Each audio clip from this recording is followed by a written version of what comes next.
And we are back. Yesterday, we left you with a cliffhanger of sorts. Abram followed God's GPS to a land he'd never been before. God promises ownership of the entire area to Abram and his descendants.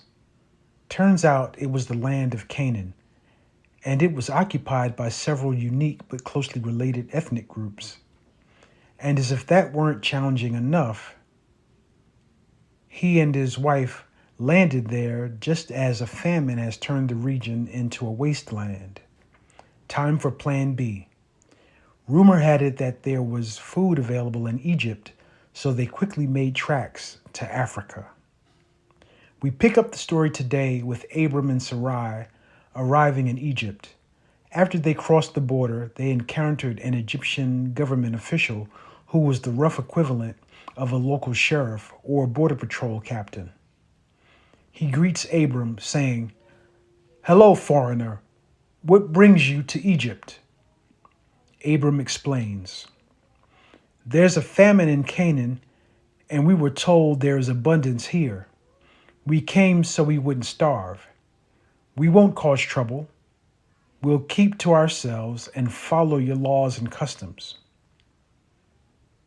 The guy asks, "Who is this we you keep talking about? Is this your woman?" Just then, another Egyptian official, subordinate to the first one, steps up. He leers at Sarai and says, "Look at her. He can't handle all that. He's a lightweight. She needs a man like me." To which the senior officer says, "See, this is why you got passed up for promotion. You've got no chill." Then he turns to Abram and says, "Foreigner, who is she to you?" Abram sticks to his plan. He says, "She's my sister." "And a fine sister she is," says the Egyptian. "I'll let the Lord of the two lands know who she is and that she's here, and I bet he'll delight in seeing this sister of yours. Come with me." Abram is confused. "Excuse me, sir, but who is the Lord of the two lands?" "Ignorant foreigner. That's the title of the ruler of this land. Where you come from, you might refer to him as king." Abram and Sarai are taken to the administrative palace of the Pharaoh and brought before him. The Pharaoh demands answers. He looks sternly at the border patrol official and asks, "Where did you find this ragtag band of vagabonds you dragged into my court?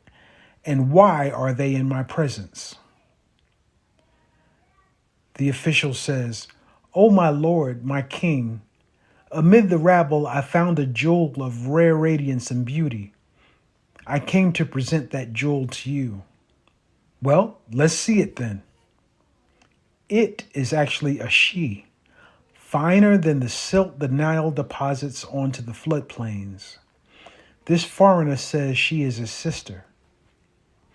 After taking a moment to study Sarai with his keen eye, the Pharaoh delivers an assessment. "Ah, I see you have a good eye for jewels. She pleases me. Leave her here. As for her brother and their companions, see to it that they get accommodations, food, and provisions for their animals. As a matter of fact, give him flocks of sheep and goats, cattle, donkeys, slaves, and camels as a dowry. I plan to take this sister of his as my wife." 3 weeks later, Pharaoh is screaming mad. He calls the official who introduced him to Abram and Sarai on the carpet. "Bring me the foreigner, the brother of this jewel, at once." Abram shows up, wondering what's the matter. "Greetings, your majesty. I hear you wanted to see me. How are things going with you and my sister?" "Cut the camel crap, foreigner. What have you done to me? Ever since that sister of yours came to my bed, I and my attendants have been cursed. That girl is poison." The junior official nudges his superior and whispers, "That's exactly what I was saying. Never trust a big butt to smile." To which the senior official says, "Nobody, and I mean nobody, asked for your opinion. That's because it's worth less than a pile of camel dung." The pharaoh delivers his ruling on the matter, ending the discussion. "I figured it out, foreigner. She's not your sister, but your wife. That's why my household has been cursed. What treachery is this? I ought to strike you down right where you stand. And yet, who knows what hexes will be unleashed upon me if I do? Now take your sister wife, gather your possessions, and leave this land immediately. You don't have to go home, but you got to get up out of here."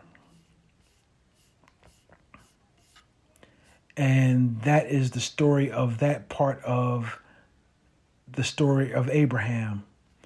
He's still Abram at this point, but we'll get there.